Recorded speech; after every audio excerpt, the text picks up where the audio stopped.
What's happening, party people? Man, I had a party yesterday that I did not want to attend. Replaced a few parts in my AC system yesterday. It was hot. I didn't know if I was going to make it through it. Thought I was going to have to shut it down before I got done, but stumbled across something yesterday that bothered me enough, fired me up to get that job done. Unfortunately, it did not fix my issue, so I am still in Cincinnati. I'm not traveling around without AC. That's a deal killer to me. No AC. So I'm going to go at it again this morning, try to get this AC fixed so I can hit the road. If I don't get it fixed, probably by noon today, I'm going to kick this trip to Chicago till next week. It's going to push my whole schedule back maybe a week. So let's cross my fingers that I get this thing fixed this morning and I'll get back on the road. Welcome to Hanging Out with Robert. That's me. This video contains things that I encounter throughout the day. If for some reason I complete a task and you would like to see the details, you can click on the link in the description area below. This video also contains tips and tricks that I learned throughout the years. I plan on leaving this video accessible for about 30 days. After that, you can view it through my Patreon account. Thank you very much for watching. Kicking off today with my walk. It's already hot and muggy. Let's get this walk over with. I didn't test that AC stuff last night. It was just too hot, man. And I forgot to take my heart medication at my new appointed time. So I'm back on my bedtime schedule. Finally getting at it. It is 9:30 a.m. It's 83 degrees or 84. The heat index is 97. Wow. Anyway, my back panther up, put it on those ramps, and get to work on that AC stuff. Try to get this done. Hopefully it won't take long. I'll get those two parts replaced and take it back up to Nordic and get it serviced with refrigerant. In this video, I'm going to be replacing the dryer assembly and this little orifice that goes in the line of the AC system. I think mine's is plugged, probably just over time and servicing it over time with different stuff. Now the last 3 or 4 years, this car has only been serviced by professionals, but that doesn't mean they haven't pumped any leak detection or sealer or anything in the system. And that thing plugs up this little orifice. Now, my car, 482,000 miles, and the AC cuts off occasionally. And what's really triggered this is it started cutting off intermittently, anywhere from 30 seconds to 2 minutes. And I had the system draw down to be reserviced, and with reservice, it wouldn't cut on at all. I let it sit overnight, and I think either too much pressure was on the high side or the low side, and it was trapped over there because that orifice was plugged up. And overnight, it stabilized, and then the system worked. But as ambient temperature rise and different things makes temperature and pressure changes, it intermittently shuts down. And if it's real hot outside and the engine bay is hot, it may shut down and not cut back on for 30 minutes to an hour. So I got to get that fixed. Now, if you have a system that you're getting ready to crack open for some reason, change the condenser, change the compressor, change something, evaporator or something in the system that requires you to break it open, and this hasn't been changed in 10 years, go ahead and replace them. Now these dryers are getting hard to find, so you really want to make sure you can get one before you break that system open and change it if you can. I've even seen some of these dryers with holes in them from just rusting or just getting old, and that thing there plugs up, especially if you have a compressor failure. When a compressor fails, it may discharge things through the system, and that little orifice has screen filter in there. It'll catch whatever's in this system and plug the system up. So you do want to change that, especially if you have a compressor failure. The part's only like $3 or $4, but you got to take the lines loose, and I'm going to show you how to get the lines loose to do that. So let's get started. First thing you want to do is take the vehicle and have the refrigerant drawn down. This system only has a low pressure port right here. They will have to draw it down from that low pressure port, and I had mine drawn down yesterday. So it's already been evacuated. They made sure it held pressure, and you want to get that done before you go any further. Since you have vacuum on the system, likely you want to take a screwdriver or something, push on that valve stem and equalize the pressure, relieve the vacuum that's on the system so that there's no pressure or vacuum in the line. So let me grab a screwdriver and do that. Just like a tire gauge,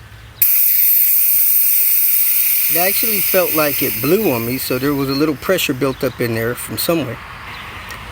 Now that the pressure is stabilized, I'm gonna go ahead and unplug the high pressure switch, and I'm going to get down there and undo this bolt here to take this loose.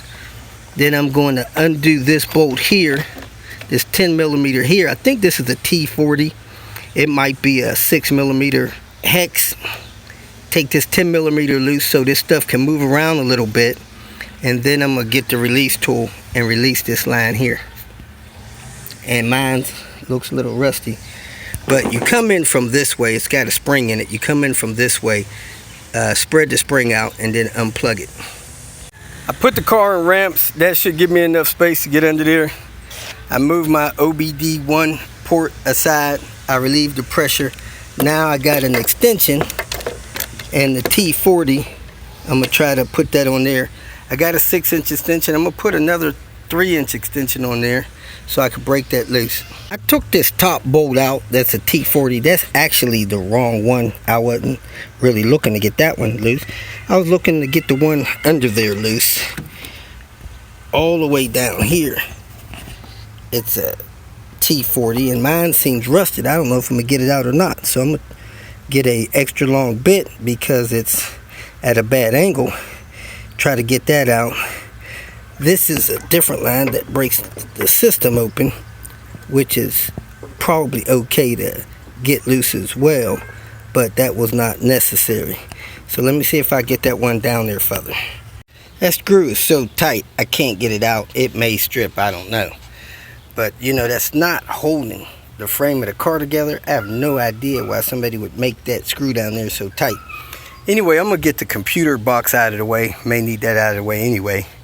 So I'm gonna disconnect the negative from the battery, get it out of the way. I pulled the top off this ECU box, ECM box. I'm gonna go ahead and remove the computers in this box. Let me get that battery disconnected real quick. At the battery disconnected, come over here. This should be a 10mm right here. Well, mine looked like it may be a 12, so let me put an 11 or 12 on that, get that loose. And then you got clips down here like the top had. Undo those clips. There's 3 of them, one on the front, one on the back, one on the side. Lift this up out of the way after I pull the computers. If your car is an automatic, it has 2 computers. If it's a 93, 94, it may have 3 computers. It is a 10mm, it has a little shoulder on it. Let me go ahead and lift this up out of the way. I had to lift the coolant bottle up out of the way to get this one on the back side out. I'm also going to remove this little vent thing here when I get that out, but let me get that clip loose, lift this up out of the way. And I got to pull this, so this will come loose. And on the back over there, it's got 2 clips in it that you unlatch to pull it out of the fire. With that ECU box out of the way, I can get all the leverage I want using these as a cheater. Get that on there and try to break that nut loose down there. T40, probably at 6mm. I got the screw broke loose and it is turning. Man, that thing made a racket when it came loose.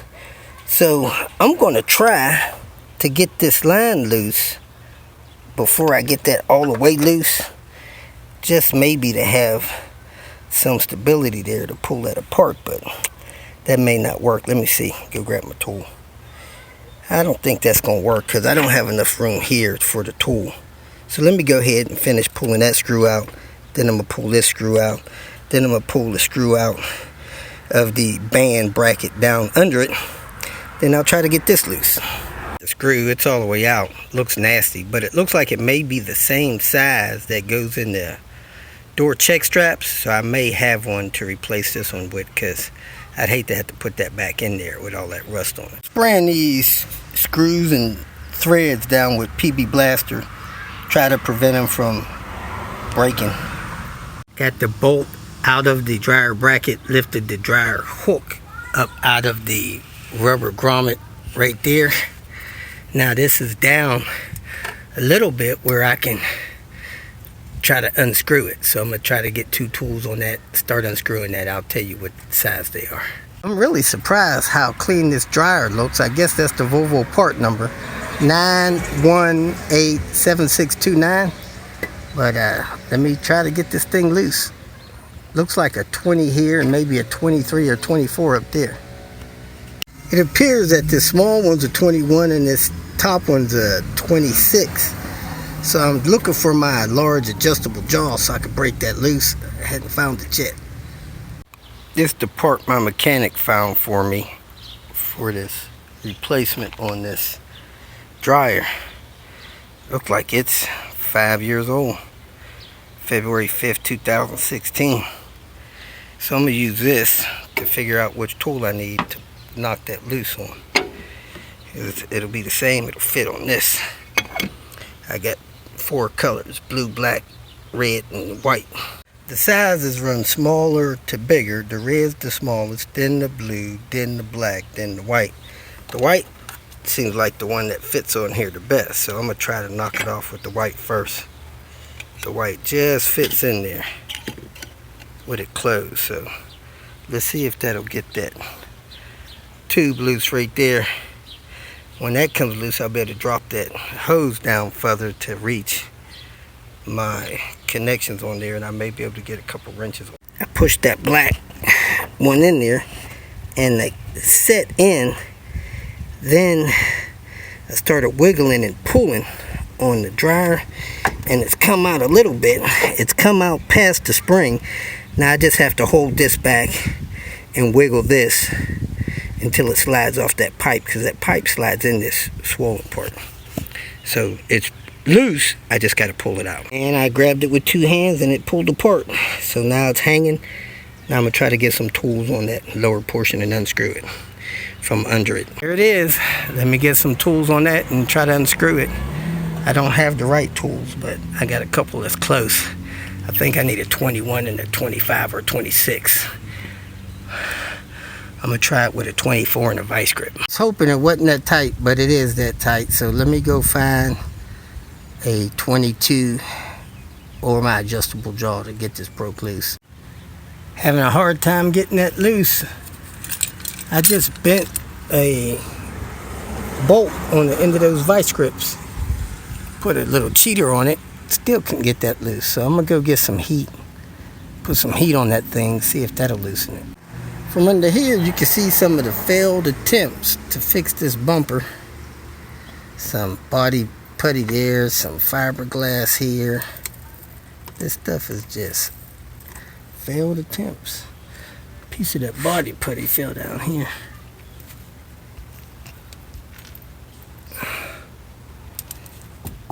These things just need to be replaced. Our bumpers, replacement please. While I wait for that penetrant to do a little work, I'm going to try to get this off of here, unclip from back there, and find this joint and this hose and take that loose. I see it back there, and get this orifice replaced. I grabbed this tube, pulled it toward the front of the car, wiggling it, and it came loose from that other end there. So now I can see the 2 nuts that secure this line together. That orifice tube is supposed to be in there. So I'm going to see if I could get a wrench on there and break those loose. Looks like it's going to be a tough one. I might use my ratcheting wrench if I could slide it over this pipe, which I can't because it's got that fat end on it. So let me see how I can get that to break loose. This stuff's been real tight. This sun's been really too hot on me, so I'm gonna try to find my little tent thing and put that up over this car, give me some shade. Took 10 minutes to put that up, and clouds come over. But they're not tricking me. I know they'll leave. Anyway, let me try to get some wrenches on this and get this off of here. Looks tight. I might have to move this a little bit. 10 millimeter there, 10 millimeter there. Get that on there and see what size it is. Look like the holding nut is a 19. Let me figure out what the other one is. It's bigger. Maybe a 22 or something. The back one's definitely a 19. I could take that thing loose here and maneuver it out of there, but I'm going to try to leave it there. Let me see what this other one is. Maybe 22 or 21. I had to find my tools back here with all these different sizes. I know I got 21 and 22 box ends. I was running on low energy. Didn't have tools to get this thing apart. Was looking for them, couldn't find them. Had to go buy a couple tools. So I decided to take PR. Go get the tools. Week and a half ago, one of my buddies asked me if I had a dash pad. Yeah, I got a dash pad. I sent him pictures. Looked good enough. So I took a dash pad and put it in the back of the car because I wasn't going to be in town. And told him I left a door unlocked. If he could, unlock the car, get the pad out of the car, and lock the car. I come back, and somehow he thought that I wanted him to take the pad off my car. Hey, people, I don't sell parts off my car, especially not a dash pad. So, finding that gave me some newfound energy. I got lots of energy to get this loose. This front nut is a 19, this back nut's a 22. So I couldn't get a bite on it. I had to take the timing belt covers off. So I took the front and the top timing belt cover off, had enough room, broke that loose. Now I'm gonna take that rest of the way apart, slide that out, pull that orifice out. I broke it loose. I thought it was hand tight, but it's not. Let me go ahead and finish taking this loose with this 22. It felt pretty loose, but it's not as loose as I thought it was. There it goes, party people. I did have to hold that 19 steady to turn that 22 off, and you can see the tip of that orifice tube in there. Let me get this line out of the way since I disconnected the other side of it, and let me use my needle nose pliers here to gently pull that out. Bill said be careful because you can break that thing in there. Ooh, my phone is dying, so I had to plug in a charger on it. So let's see if this thing looks plugged up. Uh-oh. Taking a little bit of a pull to get it out. I don't think it screws in. Let me look at the new one, make sure it doesn't screw in. I don't see any threading, but I do see two hooks on the end. So I'm going to turn it 90 degrees and then try to pull it out. Alright, let's see here. Let's definitely.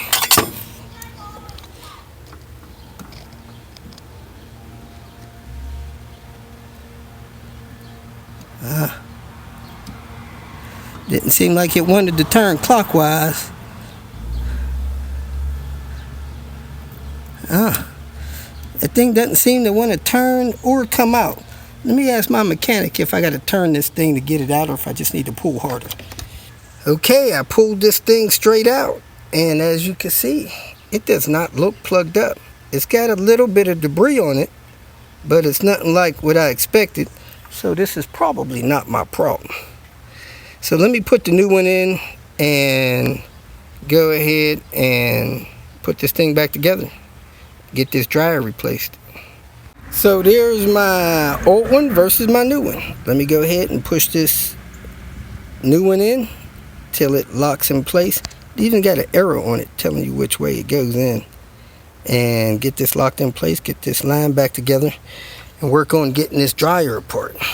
That was a bear as well. I don't know if that's a 25 or a 26, but I used my large vice grips to hold it and broke this thing loose. The nut on there on top of the dryer is a 22. So turned it with that up. That's my 24. Here's my 22. That thing was hard to come off all the way. So anyway, I got it off. I'm gonna compare the new one, put the new one on regardless, because that's what I got. There it is, the old versus the new. So I'm gonna get the line on. This one looks a little smaller. I'm gonna get the line on, take this plug off, screw that line all the way on. Then I'm gonna align it so that it'll plug into the line up top. Snap that in place. Then I'm gonna put the bracket on it and put this other line back together where that orifice tube is. It would be a good idea to put a new O-ring in there. There's one up in the line. I don't think I have one that size, so I'm gonna just go ahead and put it together. Hopefully it won't leak. Bill said it's real common for these to cross thread, and my nut up here is not moving, so I'm twisting the dryer around the pipe. I'll have to screw it all the way in like that and get it lined up properly to its connection to get it on. But I believe this should be turning loose, but it's not, so I got a problem there. Hopefully I'll get it lined up right so it won't leak. It started getting real tight. I was about 180 out, but I was able to turn it so that it's lined up. It's pretty tight. I hope it's all the way in and won't leak. I'm going to go ahead and connect it about right there. I'm going to try to tighten it just a little bit more. But, you know, with the play in the line, I can get that lined up and snap in. So let me see if I can tighten it just a little more, just to make sure it's tight. Connect it and then hook up that other line. Now the nut on my OEM dryer was 22. This one is actually 24. So I got it as tight as I'm gonna get it. I'm gonna pull that plug out of it and try to get that plugged in. It may be so tight that I need to plug it in after I get that line secured. Let's see. Now that's normally a really hard, tight fit. I'm gonna put some silicone spray on there and get it plugged in. It normally takes some lubrication to get it on. Hopefully I won't pinch the seals and it'll lock in place and I'll be good to go, and those seals won't leak. So I'm gonna wipe those off with a rag, and then I'm going to put some silicone spray on there, and then I'm gonna plug that in. I was pushing and wiggling and I heard it snap over the spring, so I should be good to go. Let me get this other line lined up, wipe that dirt off of there, put that in place, and maybe I'll get this thing serviced today. I held the back of this line up close to the headlight adjuster. I plugged it in, pulled the nut back, made sure it was plugged in. I held this line up with this hand and turned this in with my fingers. It's almost tight. I'm gonna go ahead and put the tools on it, tighten it up. 19 and the 22. It's easier to work with this line and get it tight if you take the other line and push it down off of the frame. So now, clean this dirt off. I can turn this over, set these lines back the way they're supposed to be, because this has to be tucked back over the other side. Get them set down. I didn't make sure that line was straight. Before I tightened this down, I should have made sure that this line was straight so that it would bolt back down to the frame of the car. So I need to break that loose just a little bit and twist it a little bit so that it'll sit down flat in there and not be twisted. So let me break that loose just a little bit, turn that line, and then tighten that back up. Before you put that last oomph of tightening on that, you may want to go ahead and put these two lines together. So make sure that's clean, your seals are clean, that's lined up. You put that bolt in there to get these together, and then try to make sure this is going to be flat on the frame before you tighten the last little turn. Look like I need to go buy another tool. I broke my black tool getting that off. So now I'm looking for the bracket that goes back under here and locks these lines in place. That thing disappeared somewhere. I gotta find it. It's around here. And then I gotta take this thing, get it vacuumed and serviced. I got the dryer in there. I got it plugged in. I got these bolts on. Everything's hooked up. I got 15 minutes to put the rest of this stuff back together, get up there, get this thing serviced. So I'm gonna go for it. Think everything's good. Let me put these timing belt covers on, plug that tube back in there, and get up there to the shop, get this serviced. You may be able to tell by the look on my face, sweaty face, the AC is not working. Went up to Nordic to get it serviced. They recovered, pulled a little bit of vacuum, and then went to service. As the system was on full blast, it was taking the refrigerant, and it should have kicked on. The compressor didn't kick on. Then the pressure in the system on the gauges on the service unit climbed real high. Supposed to put 0.75 kilograms in there. We were up to 0.63. That was more than enough for the compressor to kick on, which it didn't.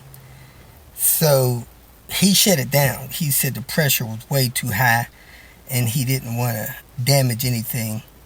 He got a brand new machine that he's going to unpack tomorrow. His machine was acting a little goofy. So I tried to get him to put in the 0.75 kilograms. He said, no, man, the pressure's too high on it. I'm just going to stop there. Compressor should kick on where it is. So I am not driving this car to Chicago with no AC. It's not going to do it. It's not comfortable for me. Sure not going to be comfortable for Diane. So I'm going to take a break. It is 5:35. I'm going to take a break and put a post on one of the Volvo sites and come out here, take this tent down, clean up my mess. Then I'm going to troubleshoot this thing. Maybe it'll decide to kick on like it did last time I tried to get it serviced. Last time I let it sit for a day. This time, well, who knows? Hopefully I'm going to take a break about an hour, cool down, get some cold to eat and drink, and maybe this thing will be okay and I can finish servicing it if I still have some refrigerant with me and clean up this mess, pack up the car. But if it's not working, I'm not going nowhere. I don't think I want to load up all the stuff to do the jobs I need to do in Queen Bee. I may do that, may take Queen Bee to Chicago, but I'd rather take Panther after I get this AC fixed. So take a break, run the VST on it, see if it tells me something else is wrong with it, some high pressure switch or something, but it's not kicking the system on. Could just be the control panel, but I don't know. The control panel is acting good. So let me get in here where the AC is and take a break and come back at this in about an hour. If you feel that this information was useful, please like it and share it with your social media friends. You can subscribe to my channel so that you will get notifications of future videos that I post. You can follow me on Twitter, and if you need to contact me directly, please visit my website. And if you have any questions, leave them below, and someone or myself will reply to them. Again, thank you very much for watching.